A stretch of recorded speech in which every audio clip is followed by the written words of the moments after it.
Point Forward is sponsored by DraftKings. Stay tuned because you'll hear more about what DraftKings has to offer throughout the show. DraftKings, the crown is yours. Point Forward.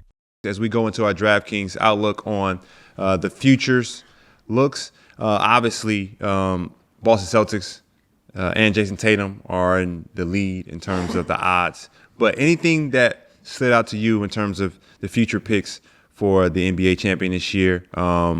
Denver made a move. So it definitely made a move up. A couple days ago, I saw Denver had like an 8% chance of winning. Mm-hmm. That brought like joy to my heart for real.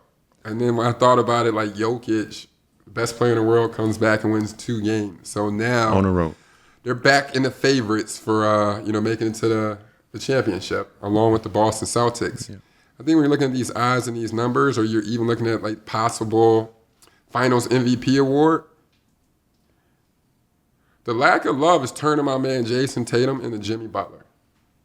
He might have a chance to like win his second Larry O'Brien award, maybe win Finals MVP. But then we're going down to the end of like MVP awards and like what he's doing great. You understand what I'm saying? It's just like I was always at the top and always, you know what I mean? Always a bridesmaid, never the bride. The odds are in his favor, as well as the Celtics are at a minus 135. The Nuggets have moved up tremendously in odds to win the championship at a plus 370. On the NBA Finals side, JT's at a plus 125 at clear odds. But it's interesting because Jaylen Brown has been killing it all playoffs. So it'll be interesting to see like the dynamics of their team in general. Don't know if Porzingis will be back. But Drew Holiday showed when he plays well, yes, sir, the Celtics will win. Yes, sir. And then I will note that Jokic has moved back up to plus 400 and the second best odds to win Finals MVP. And I'm sure they'll increase his chances if they get past this round. So I'm looking forward to when we get to the conference finals on both sides, how those odds move. Point Forward. The NBA playoffs are heating up, and so is the action at DraftKings Sportsbook, an official sports betting partner of the NBA. With same-game parlays, live betting, odds boost, and so much more, don't miss out as the NBA postseason winds down. And if you're new to DraftKings, you got to check this out. New customers bet $5 to get $150 in bonus bets instantly. Download the DraftKings Sportsbook app now and use code POINTFORWARD. That's code POINTFORWARD for new customers to get $150 in bonus bets when you just bet $5. Only on DraftKings. The crown is yours. Gambling problem? Call 1-800-GAMBLER or West Virginia visit www.1800gambler.net. In New York, call 877-8-HOPE-NY or text HOPE-NY 467-369. In Connecticut, help is available for problem gambling. Call 888-789-7777 or visit ccpg.org. Please play responsibly. On behalf of Boot Hill Casino and Resort in Kansas. 21 plus age varies by jurisdiction. Void in Ontario. Bonus bets expire 168 hours after issuance. See dkng.co/bball for eligibility and deposit restriction terms and responsible gaming resources. Point Forward. So today we have our fun edition. We have a lot of different conversations around sports, all types of different sports, but we've also had many conversations around, the culture, fine arts, music. We've had guests from all different types of worlds, and really excited today. E.T. Evan and I have been here a few times. Mm-hmm. A lot of NBA players and athletes in general. With branding, look at golf. Rory McIlroy didn't have on his usual, I keep forgetting what watch company Rory was with, but he didn't have it on for like the first time in like 12 years. Normally, if you win a tournament, the first thing you do is put on your watch. And so he used to be with AP, and then he switched to Tag. He was with Tag Heuer. And for the first time, he didn't have on his watch. And so now it was like, he about to sign a new watch deal. Rory always has the biggest deals, so I'm interested to see where he ends up. And then we actually had an episode, maybe it's back to season 1, where maybe it was season 2. If you were to sign with a watch company, what company would you be with? And so we've had that conversation. Yeah. So, what did you pick? Just out of curiosity. I'm going to get to that. I say all that to say, we are here with the CEO of Geneva Seal in Chicago, Illinois, Alex Katz. And Geneva Seal, maybe you tell us, what is Geneva Seal for the folks that don't know? Talk to him, Al. First of all, guys, thank you for inviting me. Thank you for having me on your podcast. So we've been in Chicago now for 24 years. We are located in the middle of Oak Street, the fine shopping area across from everybody and their literally mother out here on Oak Street. So we've been doing a lot of watches, a lot of jewelry throughout the years, and we've carried many, many brands throughout the years. We currently have around 20 brands that we represent today. Beautiful, beautiful. And, you know, a lot of athletes, as you say, you know, you deal with a lot of different athletes from every sport, you know, from hockey, baseball, basketball, football. A lot of athletes are getting into, you know, we've gotten away from the term watches. We go to timepieces. So how did you get started in this business? You know, what drew you to this? Was it the margins? Was it the business? Or was it, you know, your passion for fine timepieces? You know, actually, it's really funny because when I started in the business, I started doing old estate watches. Watches from 1950s, 1960s, 1970s, old Patek Vacherons. I used to be extremely good at being able to tell all the original parts, dials, cases, and so on. But with time and with Asia reproducing so many of those pieces, it got extremely difficult to determine what's real, what's not. And today, even if you guys read, and a lot of the auction houses are having a lot of issues because they're not even standing behind a lot of the estate pieces that you see that they put up for sale, especially the older pieces.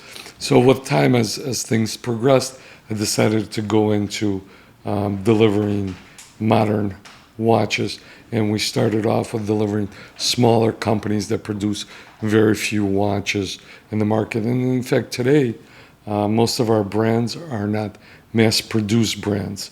There are brands that produce, you know, anywhere from 300 to 400 watches to, you know, 5,000 to 10,000 watches.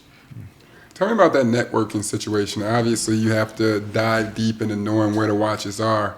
But how were you able to build up your clientele and really, you know, make it to something that it is today? You're one of the top watch sellers in the game, and you're being modest, but you got a big, beautiful store on the Gold Coast in Chicago, across the street from Chanel and Richard Mille. So Which he owns as well. Which he owns as well. So talk to us about what that was like. Were you really just a fan of collecting, or were you just like, yo, I know the person to sell this to, or do I know the person to sell this to? And when was your first athlete? You know, it started off really funny. About 30 years ago, I had a store on Wabash, which was the jeweler's district here in Chicago, and a very little booth, maybe five by five booth. And the timepieces that I wanted to carry there were always very complicated timepieces. And most of the people who I met in the store, where 90% of my time was spent explaining if the watch is real or not real. Wow. So after X amount of years, I got very tired of spending half my day explaining, you know, which parts are real, which are not, what do you look for, and so on. So then we moved and we opened up here on Rush Street, which actually half a block away from here. That was 23 years ago. And then we moved in the middle of Oak Street about 11, 12 years ago now. But it gave us an opportunity to carry brands that we really like to represent. And on top of it, we don't have to stand here and explain what's real or what's not, because we became authorized dealers for those brands, which made it a lot more fun. I think one thing I appreciate too that I think that occurs where it's like evolution is you went from explaining about the watches to what I know Dre and I appreciate is explaining about the worth in the collection and where you should go next. So when it's coming down to that, obviously we're having a big conversation of like beginners, but let's talk about the elevated, you know, watch collector and what, you know, some of the brands are worth going into and what you've seen change and, you know, keep growing value over time. See, a couple years ago, Dre and I, we bought the Best Friend watch, which was our Urworks, yes. That was actually a lot of fun. Yeah, because both of you guys got 220. Yes, because both of you guys got your numbers right on the watches. We had to do a special disc for both of you. You know, for us, when a collector walks in or an individual that comes in and says, I'm a collector, it's really not a question of somebody collecting something that is expensive as Urwork or another brand. It's more we focus on what what type of watch you're interested in. Because some people like to collect chronographs. Some people like to collect perpetual calendars. Some people think that it's too busy and they like to see time-only watches in all different price ranges. So it's always a lot of fun to determine what interests you really first have and then guide you in that direction. And then for me personally, I don't like to have people collect the same brands, because the idea of having a collector, of being a collector, is to have a variety. So in other words, if you have X brand, have a certain amount in that brand, and then I'd like to move you on to another brand. If you are crazy about blue dials, I want you to have different shades of blue dials. If you have too many blue dials, let's get you into racing gray dials. Let's get you into red dials, and so on and so on. So for us, our objective is not to just deliver your watch, but really to understand what you like and what direction you're going to go into.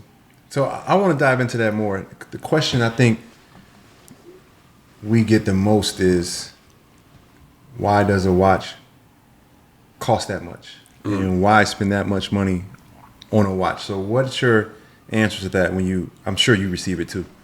Yeah, it's literally a non-stop question. The watches cost a lot because they're made by human beings. Switzerland has X amount of watchmakers. They can put these watches together. The smaller the company, the less they produce, the less watchmakers are there. So everybody thinks that if I want an X watch, we just pick up the phone and we get you as many as you want. Unfortunately or not, on a brand that makes, like Urwerk, we'll use that as an example. They make 180 watches per year.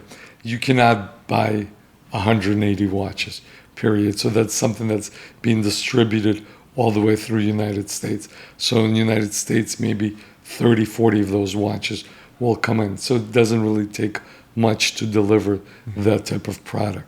But that's the uniqueness of it. But all those watches are handmade and not stamped out product. So why?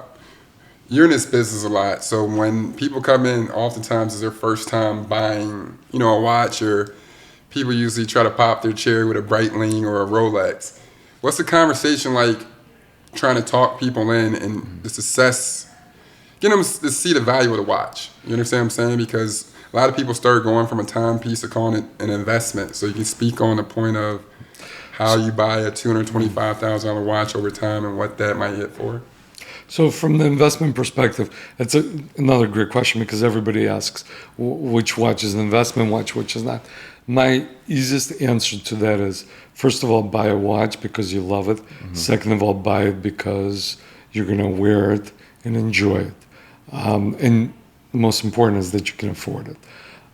What happens with the watch market, or with any watch in 5-10 years, in reality, none of us can really predict.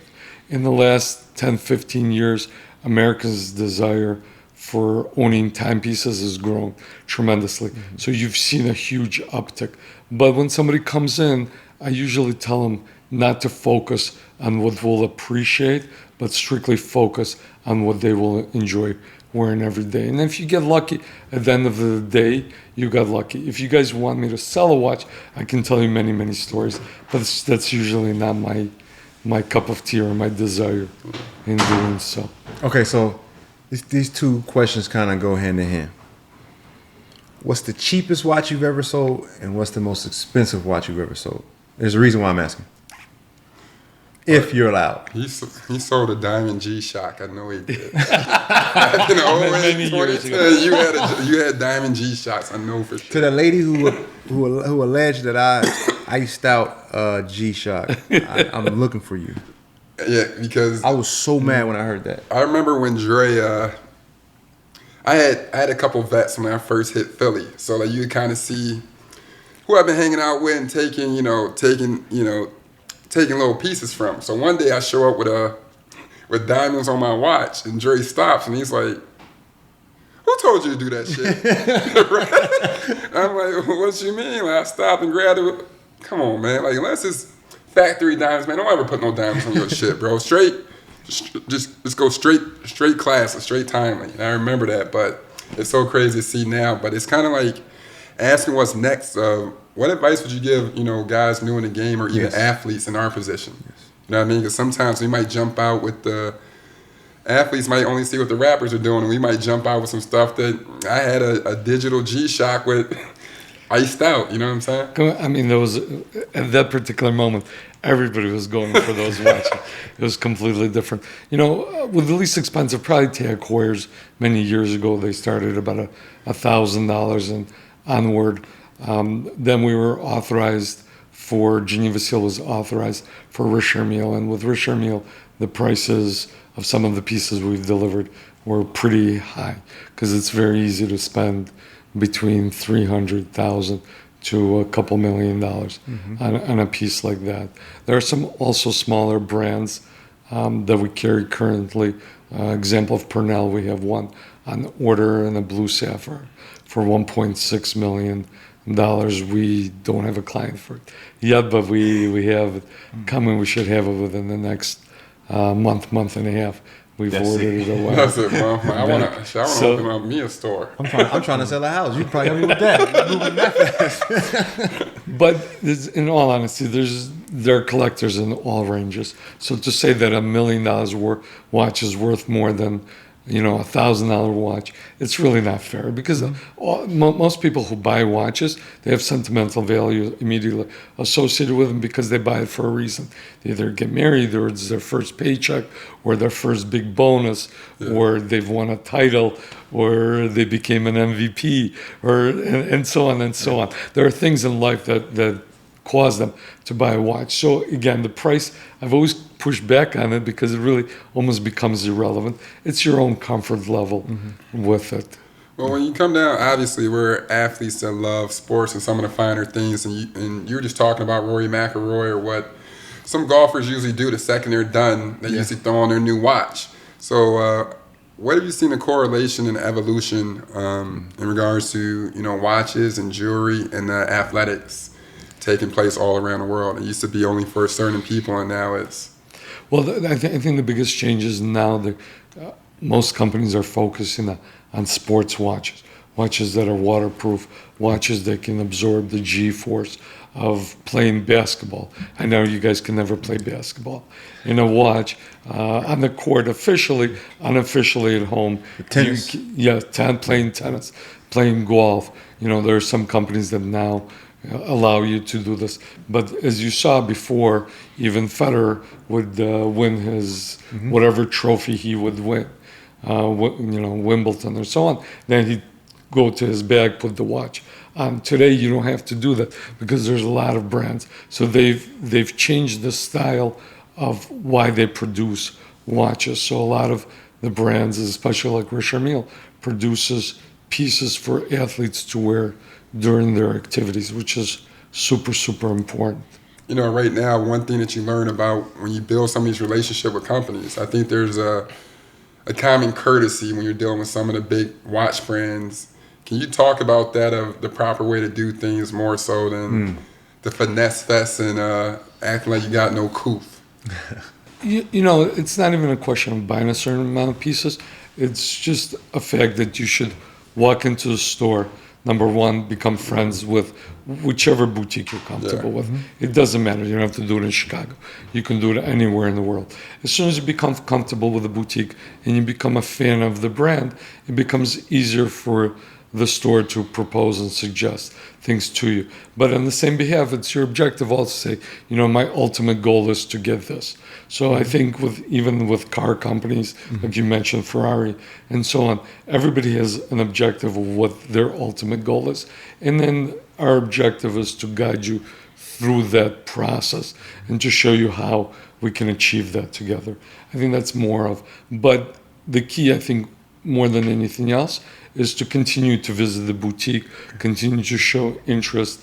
I think you've done the same thing with Audemars Piguet throughout the years with all of the pieces both you guys have bought and so on. It's just you continue to build a relationship and you follow through on that relationship. And I think that's more important than anything else. Do you consider a person's, not necessarily their net worth, but do you consider salary with someone you're dealing with in terms of what you're presenting to them? Like, are you? Because I tell jewelers all the time when we're talking straight diamonds and you're selling chains or bracelets, Right. it's like, don't go selling my rookies millions of dollars worth of jewelry. And I know some jewelers that have built great relationships because they'll tell a guy no, which is very rare. And so, what's your thoughts on who you're dealing with? Do you have to have a sense of their net worth or like how much money they're dealing with? My biggest advice to athletes when they come and visit the stores to come by themselves. Do not come with a big entourage, because a lot of the times that the entourage that comes with them always comes on the side and asks for something. For me, it was always dealing with an athlete one-on-one. Just like what we deal with any corporate individual, anybody who comes in, there's nobody to ask for anything on the side versus, and that advice that you can give somebody when it's on one-on-one is a lot better advice than if a group of people who are pointing that athlete or that individual in a direction that they want them to point in versus what that athlete really wants. And then the athlete can go do the research on his own as well.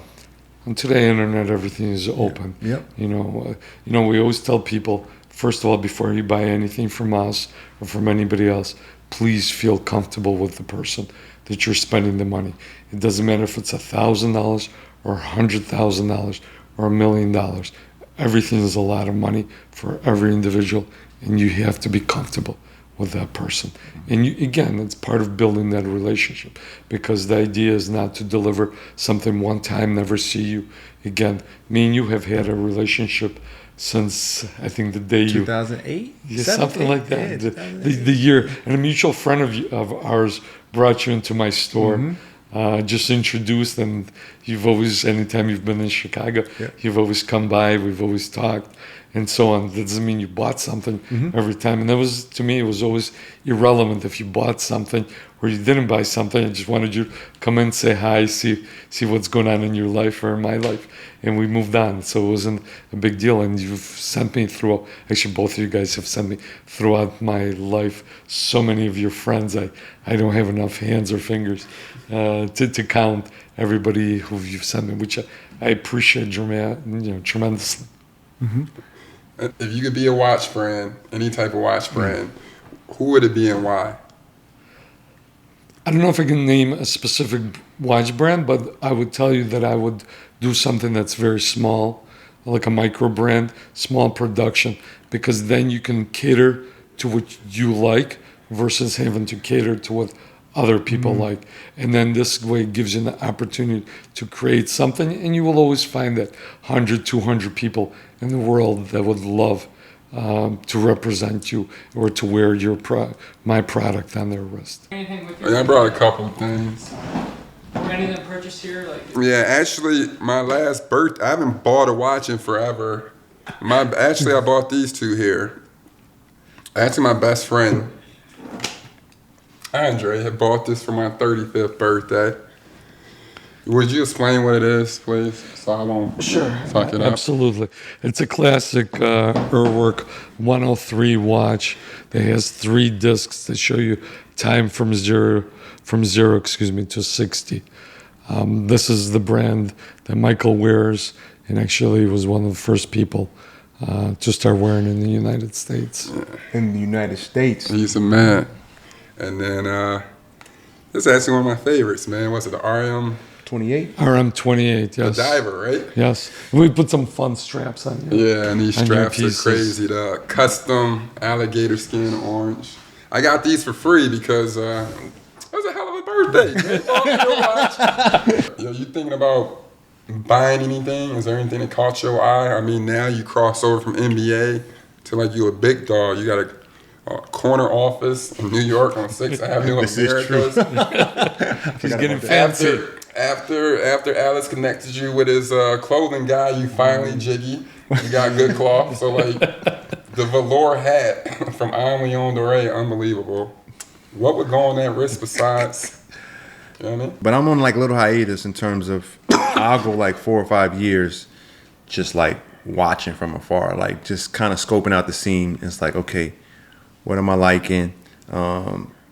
the market has kind of pulled back a little bit, which is good. It's excellent. It's not good. It's excellent. I like it. Because it was just going crazy. It's too crazy. And so, but I finally saw a red dial. AP has like this red dial now that I hadn't seen, and I haven't seen too many red dials. You don't see red dials. And so it caught my eye, and so now I'm just looking at certain things, trying to figure it out. So I don't have anything. I probably won't buy a watch for a little bit, but I'm looking to kind of like where my imagination can go, like what's next for me. Yeah, I think the same. Like I said, man, it's attaining it, seeing it. So like for whatever reason, bro, I know I'm finna touch that for real RM. I don't know what. this how crazy is. That's what I'm telling you. I have good news and bad news for you. What? It's sold out. What? I know for real. You can take it off his wrist. That I'm you about can to do definitely this. But regardless of which, I'm joking. But I think like in a long grand scheme of stuff of the next level, I feel it's like those watches is something I would for sure love to get to at a certain point. Obviously, it's going to have to come in bulk. But I believe, like you said, like a few years back, I'm on a hiatus myself from grinding, but I definitely want to eventually bucket list that. Yeah. Like for real shit. If I can make it to the league, I think I can get. That's facts. You understand what I'm saying? It's an incredible piece. Yeah. So. That's a good one. It's absolutely incredible. Listen, both of you guys have incredible collections. So take your time. Wear the things that you've already acquired. You know, maybe change straps on some of the things you've acquired. Maybe remove the bracelets, put rubber straps on. You know, you can really, really change off the look of the style. And if something catches your eye, you know, I always tell people, don't look for anything in particular.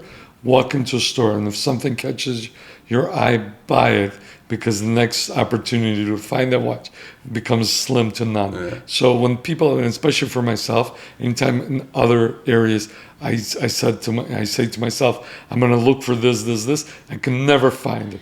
I can never accomplish that task. But then I just walk in and say, I don't want anything, and I fall in love with it, and I just buy it. Yeah. It's interesting because like certain watches are for like moments and times, or time and moments, whichever way you want to put it. Both work. But you know, what's been like a watch where you remember the exact reason why you bought it? Like it was specifically in that moment, in that time, it just fit. The gold presidential. You know what I mean? I think just from our neighborhood too, like I know like a watch collector, you're like, oh, Rolex ain't really, you know, too much collecting, but when I was a kid coming from like the crossover being like, no, I was G-Shock shorty. You know what I mean? Because it was like, that's 30 bands. So when I really got to that level, I think like year 3 or 4 to be able to buy it, it was like a moment of something I always wanted. I kind of like prepped and saved for over those couple of years, and it's just like, all right. But it was also a cherry pop. You know what I mean? It was like, all right, I'm no longer a kid. I done stepped up. I wasn't like still in it. It was like I really wanted the yellow gold, and I comprehended the why and like the elegance behind it. How about yourself? Okay, so this isn't my answer, but I have to speak on this. I didn't have a presidential until like year 17. Damn. So what did you have? Is that crazy? But the presidential, it was just like, it's like a fundamental thing. Like to be in the NBA, I always say you can't have a flaw. And we've gotten away from that. We need to get back to only flawless basketball players can play in the NBA. Amen. And I felt like you have to have a presidential. I'm like, why don't I have this? And so it was more like, it was just like, this is something you're supposed to have. That's when I got the presidential. But a moment in time, probably the watch I have on right now that I could speak to. All my watches were something about that moment in time. Like my AP diver I bought because I was in Philly one day and I was just like depressed. Like, yo, these people just keep talking bad about me. Like, and I was just walking down the store floating. So that's my story, not this watch. We're talking about the diver, my AP diver. I did the same thing with that diver. Yeah. We bought her on the way to a basketball game. I saw you. You have like the heaviest AP you could ever imagine. It's the platinum version. Oh, yeah. It weighs a I ton. had the gold one. You had the gold, yes. The 1 pound? Yeah, the 1 pounder, yeah. No, that's a 5 pounder. It's unbelievable in platinum. Yeah. It's as rare as it comes. Yeah, that's beautiful. So it's similar thing. That's heavy. It's crazy, right? I was in Philly, and it was right before a plane. Like we were going on to a road game, and I was like considering all the flack I get, and I think we just won. I was in a sweet spot playing well, and Like Knicks, yeah. something just told me like just walk down the street. So I had no idea about this store, this watch store. Like I'd never seen it before. So I'm downtown Philly because I was just there early, and I saw a watch store, and I was like, I got time. Like I had time that day, and I just Definitely got time if you mad. Yeah. right. Yeah. So I was like before them, but I was in a good mood. I'm like, why be mad about all the nonsense? Like life is good. So I pulled over. I'm just gonna check the store out. So I walk in. I had like you were speaking to, just like buy something like that you're not looking for, like just piques your interest. And so I walk in. And it's just, I'm like, this is an AP that looks a little different. Like, what is this? And the guy explains it to me. Diver's watch, it just came out, AP's new watch. That was the first time they made it. Right. And so I'm like, interesting. Then, the question that I'm always like, how much is it? And it wasn't crazy back then. It was like $12,000, which seems pretty cheap for AP. For a Royal Oak. Yes. Right, for a Royal Oak. And so I was like, this might make me happier today. And this watch, is something about this watch that says like, because normally I'll see a watch and I'll go home and think about it. I'm like, do I really want to spend this much money? Like I used to do that a lot. But this one was like, this was the first time like I ever just walked in the store. It was like, I think this suits me today. And then boom, now get the papers and I'm gone. That was the first time that happened. And then I never forget that day. What about you? What, as a watch collector, what's your number one favorite, before we get out of here, watch you ever had that send me to the ground with it type shit? What would you have? Richard Mille by far. RM11, actually, I'm wearing the watch today. One of my favorite watches, extremely comfortable. Unbelievably comfortable piece. And before we get out, man, I want to wave our shit like Mace. What do you do? This is my corporate watch, and so I wear this every day, and it has sentimental values. But no one's gonna cut my arm off, so. That's real. That's real. Once again, Alex, thanks for being on with us, and great conversation, man. Thank you guys again. I appreciate it. Yes, sir. Point. Forward. Thanks for watching another episode of Point Forward. Myself, Andre Iguodala, Evan Turner, of course. Make sure you subscribe, like, wherever you watch your podcast at Point Forward. See you next time.